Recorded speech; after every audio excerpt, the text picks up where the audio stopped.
오늘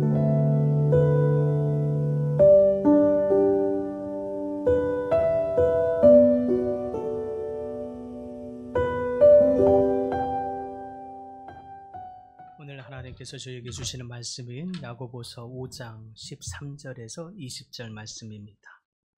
야고보서 5장 13절에서 20절 말씀, 우리 한 목소리로 함께 봉독합니다. 너희 중에 고난 당하는 자가 있느냐? 그는 기도할 것이요. 즐거워하는 자가 있느냐? 그는 찬송할지니라. 너희 중에 병든 자가 있느냐? 그는 교회의 장로들을 청할 것이요. 그들은 주의 이름으로 기름을 바르며 그를 위하여 기도할지니라. 믿음의 기도는 병든 자를 구원하리니 주께서 그를 일으키시리라. 혹시 죄를 범하였을지라도 사하심을 받으리라. 그러므로 너희 죄를 서로 고백하며 병이 낫기를 위하여 서로 기도하라. 의인의 간구는 역사하는 힘이 큼이니라. 엘리야는 우리와 성정이 같은 사람이로되 그가 비가 오지 않기를 간절히 기도한즉 3년 6개월 동안 땅에 비가 오지 아니하고 다시 기도하니 하늘이 비를 주고 땅이 열매를 맺었느니라.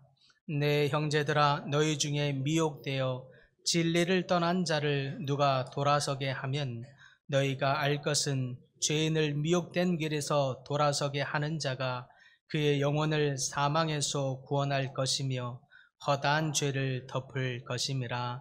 아멘. 오늘은 야고보서 15번째 말씀입니다. 야고보서의 마지막 말씀을 나누면서 야고보서 전체를 관통하는 핵심 주제를 다시 한번 되새겨 보게 됩니다. 바로 행함이 있는 믿음이죠. 그 행함을 너무 강조한 나머지 이단이다, 정경의 자격으로서 자격이 없다라고 하는 오해를 받을 만큼 행함이 있는 믿음을 굉장히 강조했습니다. 그러나 사도 야고보가 오해를 받을 만큼 행함이 있는 믿음을 강조한 이유가 있다면 그것은 믿음이 단순한 신앙 고백, 즉 입술의 믿음이 아니라 실천, 삶의 속에서 실천하는 성숙한 믿음이야말로 지금 당시에 한참 어려움이 있는 이 고난을 타개할 수 있는, 핍박을 이겨낼 수 있는 그 길이 있다고 믿었기 때문입니다. 그리고 야고보는 이 성숙한 믿음의 마지막 중요한 요소로서 결론적으로 기도라고 맺고 있습니다. 즉 결론적으로 야고보는 행함이 있는 믿음이야말로 기도하는 성도이다라고 말하고 있는 것이죠. 성숙한 믿음의 사람은 반드시 기도합니다라고 말하고 있는 것입니다. 그렇다면 성숙한 기도란 무엇일까요? 기도를 통해서 우리 신앙이 성숙해지고 있느냐 하는 것입니다. 만약 우리의 기도가 응답되지 않는다면, 내지는 응답이 잘 이루어지지 않는다면 이유는 무엇일까 하는 것도 생각해 보아야 할 것입니다. 안타깝지만 많은 사람이 기도하면서 신앙의 성숙을 이루지 못하는 이유가 있다면 그것은 우리의 기도가 너무 자기중심적인 기도이기 때문일 것입니다. 내지는 이 야고보서에 진단한 것처럼 우리의 삶의 믿음과 실천이 분리되어 있기 때문일 수 있을 것입니다. 그런 측면에서 오늘 본문에서 이야기하는 이 단순한 기도, 이 기도를 넘어서서 우리의 기도를 통해 신앙이 어떻게 성숙해질 수 있는가 함께 묵상하고자 하는 것입니다. 그렇다면 성숙한 기도자는 어떤 특징을 가지고 있겠습니까? 첫째는 성숙한 기도자는 기도를 통해서 자신을 살핍니다. 그래서 시편 기자는 이렇게 고백하고 있습니다. 하나님이여 나를 살피사 내 마음을 아시며 나를 시험하사 내 뜻을 아옵소서. 내게 무슨 악한 행위가 있나 보시고 나를 영원한 길로 인도하옵소서. 시편 기자는 날마다 자신을 살펴서 내 마음이, 내 기도가 하나님의 뜻에 합한 것인지 그 또한 하나님의 뜻에 합한 길로 인도해달라고 기도하고 있는 참으로 성숙한 기도를 드리고 있음을 볼 수 있습니다. 본문에서도 마찬가지입니다. 야고보도 동일하게 성숙한 기도의 중요성, 특성을 이야기하면서 자기 성찰을 강조하고 있습니다. 15절에 보니까 믿음의 기도는 병든 자를 구원하리니 주께서 그를 일으키시리라. 혹시 죄를 범하였을지라도 사하심을 받으리라. 무슨 뜻입니까? 병든 자를 위한 기도를 언급하고 있지만 사실은 단순히 치유를 위해서 기도할 것이 아니라 믿음의 기도를 드려야 한다는 것을 강조하고 있습니다. 그러면서 먼저 자신의 죄를 되돌아보아야 한다는 의미를 이야기하고 있는 것이죠. 그러므로 성숙한 기도는 단순한 문제 해결을 넘어서서 내지는 무엇인가를 얻어내기 위한 과정으로 기도를 드리는 것이 아니라 영적 성찰의 과정임을 보여줍니다. 주여 제게 저것을 주옵소서. 주여 또한 이것을 주옵소서. 주여 제게 병을 고쳐 주옵소서. 물질의 복도 주시옵소서. 기도하고 있는 자신의 마음의 동기를 살피지 않는다면 결코 응답받지 못한다는 것입니다. 따라서 중요한 것은 병의 치유에 있거나 결과에 있는 것보다 그 자체보다도 그 기도하는 과정에서 우리가 날마다 자신을 살피고 있는가가 중요하다고 말하는 것입니다. 혹여 하나님께서 내게 병을 허락하신 또 다른 뜻이 있을까? 하나님이 내게 내 사업을 잠깐 중단시키시는 이유가 있을까? 하나님이 내 삶에 응답하지 않는 이유는 또 무엇일까? 하나님이 지금 내 삶에 응답을 더디하고 있는 이유는 또 무엇일까? 살펴서 하나님의 마음을 헤아리는 것입니다. 하나님의 마음을 깨닫는 것입니다. 그것이 영적 성찰의 과정이라는 것입니다. 그것이 우리가 기도할 때 해야 할 중요한 기도라는 것입니다. 그렇다고 모든 어려움이 죄의 결과라고 말하는 것도 아닙니다. 다만 많은 경우에 우리가 죄를 범한 그 까닭으로 인해서 영적인 침체, 육체적인 침체, 그런 고통을 초래할 수 있기 때문에 먼저 자신의 내면을 성찰하고 돌아보고 회개함으로써 하나님 앞에 정결한 마음으로 다시 나아가라는 의미이겠습니다. 그런 의미에서 16절에서도 동일하게 그렇게 말하고 있습니다. 그러므로 너희 죄를 서로 고하며 병이 낫기를 위하여 서로 기도하라. 이렇게 말씀하고 있는 이유도 같은 원리에서 말하고 있는 것입니다. 단순히 병이 낫기를 위해서 기도하기보다 먼저 성도들이 서로 죄를 고백하며 기도할 때에 영적으로 더욱 깊어지고 성숙한 기도를 드리게 된다는 뜻입니다. 하나님의 뜻을 알게 되는 그런 성찰의 기도를 모든 분들이 드리기를 간절히 바랍니다. 그럼에도 불구하고 자기 성찰 없는 신앙, 자기 성찰 없는 기도는 오히려 우리로 하여금 더욱 영적인 침체에 빠지게 합니다. 자기 성찰 없는 신앙은 육체적인 질병보다 더 심각한 병이라 할 수 있는 영적인 질병을 낳기 때문입니다. 아무리 기도해도 응답이 없는데 응답이 없음에도 불구하고 자신을 되돌아보지 않는 것이나 기도를 열심히 하는데 하나님과 친밀함이 깊어지지 않는 그것은 영적인 침체나 영적인 질병의 상태일 수 있다는 의미인 거죠. 마치 영양분을 갉아먹은 염증이 혈관 속에 가득함에도 불구하고 그것을 진단하지 않거나 해결하지 않아서 결국에는 그 염증이 우리에게 질병을 야기하고 그것이 암덩어리로 발전하며 온몸에 퍼지게 하는 것과 같은 원리입니다. 그래서 우리가 좀 전에 읽었던 시편 기자의 기도와 같이 하나님이여 나를 살피사 내 마음을 아시며 나를 시험하사 내 뜻을 아옵소서. 내게 무슨 악한 행위가 있나 보시고 나를 영원한 길로 인도하소서라고 하는 이 기도, 이러한 성숙한 기도자의 모습이 여러분의 삶에 있기를 간절히 바랍니다. 기도를 통해서 자신을 돌아보고 자신을 또한 회개하며 깨달아서 더욱 거룩한 삶으로 나아가는 여러분들의 기도가 될 수 있기를 간절히 바랍니다. 둘째, 성숙한 기도자의 특징이 무엇인가 보았더니 성숙한 기도자는 기도를 통해서 믿음이 강건해집니다. 하나님과 더 친밀해진다는 뜻입니다. 성숙한 기도자는 단순히 응답만을 구하는 사람이 아닙니다. 기도를 통해서 믿음을 단련하며 하나님을 더욱 신뢰하는 법을 배웁니다. 이는 마치 미성숙한 부부나 내지는 많은 경우 신혼부부가 그렇죠. 서로에게 요구하고 기대하는 바가 많이 있습니다.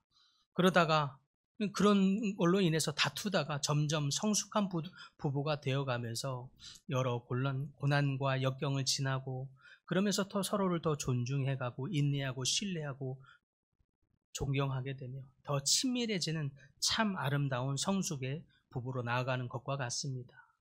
미성숙한 기도는 끊임없이 주세요, 주세요, 달라고 요구하는 반면 성숙한 기도는 역경 속에서도 하나님을 신뢰합니다. 하나님의 말씀을 붙듭니다. 하나님을 찾습니다. 인내함으로 하나님을 향한 믿음이 굳건해지고 강건해집니다. 더욱 하나님과 친밀함의 길로 나아가게 되는 것입니다. 그래서 고난 속에서 드리는 이 성숙한 사람들의 기도는 하나님이 더욱 그들을 믿음을 연단시키십니다. 그래서 본문 13절에도 야고보가 그렇게 고백합니다. 너희 중에 고난당하는 자가 있느냐? 그는 기도할 것이요. 고난의 순간이 찾아올 때 미성숙한 사람은 불평하고 원망하고 낙심합니다. 그러나 성숙한 기도자는 고난을 기도의 자리로 바꿉니다. 그 고난을 하나님을 찾는 자리로, 하나님을 찾아서 만나는 만남의 자리로 바꾼다는 것입니다. 공동체 안에 그리고 옆에 있는 지체들 속에서 때로는 목회자들의 모습 속에서 조금 모자라고 부족한 모습이 보입니까? 조금 연약한 모습이 보입니까? 미성숙한 성도는 그것을 판단하고 비방하고 평가하고 수근수근합니다. 그러나 성숙한 기도자는 잠잠히 기도합니다. 공동체와 지체의 연약함을 보게 하신 성령님의 뜻이 있음을 깨닫습니다. 그래서 오히려 그것을 기도의 자리로 나아가는 것입니다. 그래서 그들에게는 어떤 고난을 만나도 그로 인해서 더욱 하나님을 찾게 하는 과정으로 가기 때문에 하나님과 대화하는 자리로 또 하나님과 친밀함의 교제의 자리로 나아가는 계기가 됩니다. 이렇게 하나님과 친밀하게 되면 욥이 그런 고난 중에 고백하는 고백처럼 그가 나를 아시나니 그가 나를 단련하신 후에 내가 순금과 같이 나오리라 라고 하는 이 고백처럼 고난이 아무리 있더라도 그 속에 하나님의 섭리가 있음을 고백하게 되는 것입니다. 고난이 그를 넘어뜨리지 못하게 합니다. 더욱 그를 단단하게 하지요. 그것이 성숙한 기도자의 모습입니다. 혹여 여러분의 삶에 고난이 있습니까? 고난의 한 중심을 통과하고 계시는 분들이 있습니까? 그 고난이 여러분을 향한 재앙이 아님을 믿으시기 바랍니다. 오히려 여러분을 향한 재앙이 아니라 그것으로 인해서 더욱 하나님을 찾게 하시는, 그래서 하나님과 교제하고 여러분의 믿음을 더욱 단단하게 하시는, 그래서 여러분을 통해서 그 고난을 통해서 하나님께 기도하게 하시는 하나님의 인도하심을 깨닫는 여러분들 다 되시기를 간절히 소망합니다. 고난 속에서 끝까지 믿음으로 인내하며 믿음으로 기도드리는 사람을 하나님은 의인의 기도라고 말씀하시면서 그들의 기도는 하나님이 역사하신다고 말씀합니다. 그래서 16절 후반절에 그렇게 고백하죠. 의인의 간구는 역사하는 힘이 많으니라.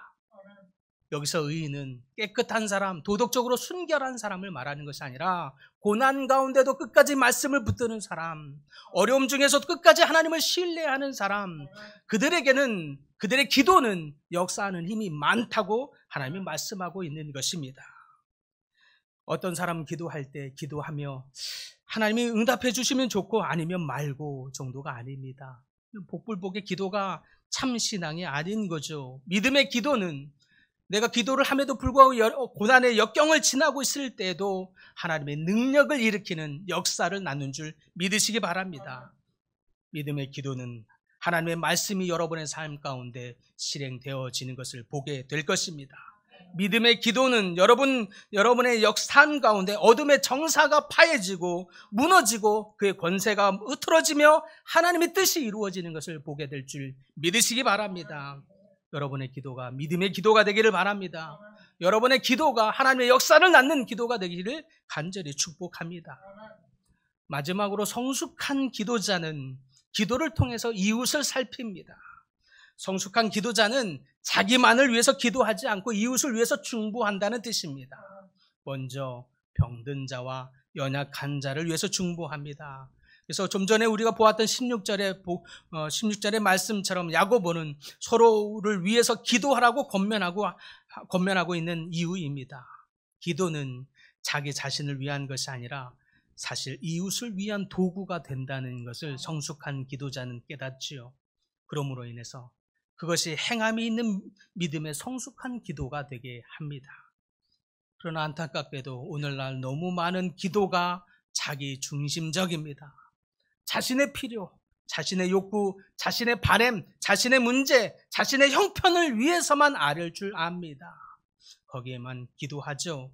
그마저도 그 응답이 더디 이루어지는 것 같으면 왜 그런지 되돌아보고 물어보지도 않습니다. 성찰하지도 않습니다. 그냥 멈춰버립니다. 기도를 중단해버립니다. 그래, 내 이 기도를 들어주지 않을 줄 알았어 라는 듯이 기도를 중단해버리는 거죠.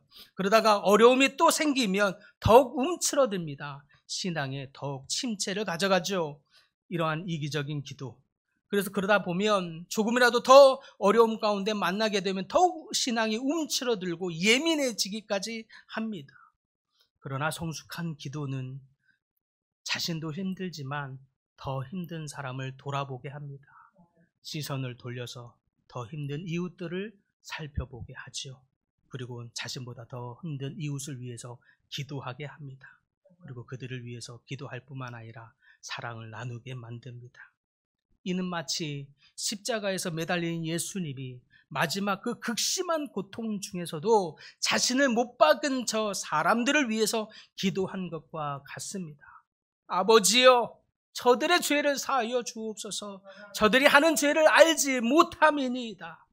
이렇게 극심한 고통 중에 십자가의 그 고통 최고조에 이르렀은 그 순간에서조차도 이 고통이 빨리 끝나게 하옵소서라고 자신을 위해서 기도하기보다 도리어 자신을 못 받고 더 절망하게 될 저 인간들, 그 절망에 빠질 저 인간들을 미리 보시면서 그들을 위해서 기도하고 있는 예수님의 이 모습, 이것이 바로 성숙한 기도입니다. 성숙한 기도자는 이와 같이 또한 영적으로 방황하는 자들을 위해서 기도합니다. 그래서 야고보서 19절과 20절에는 진리를 떠난 자들을 돌아서게 하는 기도를 드리고 있음을 볼 수 있습니다. 너희가 알 것은 죄인을 미혹된 길에서 돌아서게 하는 자가 그의 영혼을 사망에서 구원할 것이며 허다한 죄를 덮을 것이니라. 우리가 단순히 병든 자를 위해서 기도할 것만이 아니라 하나님을 떠난 자들을 위해서 기도하라고 하는 것입니다. 이것이야말로 성숙한 기도자의 사명입니다. 잃어버린 영혼들을 위한 기도. 여러분의 삶의 기도 노트 가운데 이러한 잃어버린 영혼을 위한 기도의 명단들이 여러분의 기도 노트에 점점 더 가득하게 되기를 간절히 소망합니다. 사랑하는 성도 여러분, 이제 우리가 성숙한 기도의 자리로 나아가야 할 때입니다. 기도로 다른 어떤 것을 얻는 것보다 더 소중한 것은 하나님과의 더 깊은 친밀함 가운데 나아가는 것입니다. 더욱 하나님과의 더 깊은 친밀함 가운데 나아가는 여러분들이 다 될 수 있기를 간절히 소망합니다. 하나님과의 그 친밀함 속에서 나를 사랑하시는 하나님의 손길을 경험하고 나를 용납하시고 나를 보듬어 주시고 나의 손길을 붙들어 주시며 나를 가장 선한 길로 인도해 주시는 그 하나님의 품, 그 품을 더 깊이 경험하는 여러분의 기도가 될 수 있기를 간절히 소망합니다. 나아가 하나님과 친밀함을 누리는 성숙한 기도자가 되어서 자신을 살피고 또 기도를 통해서 믿음을 연단하고 또한 이웃을 위한 중보자가 될 수 있기를 간절히 소망합니다. 여러분의 기도를 통해서 그리스도의 사랑이 흘러가고 여러분의 기도를 통해서 그리스도의 사랑을 실천하며 열방 가운데 하나님의 사랑을 흘려보내는 성숙한 기도자들이 다 될 수 있기를 간절히 축복합니다. 주님.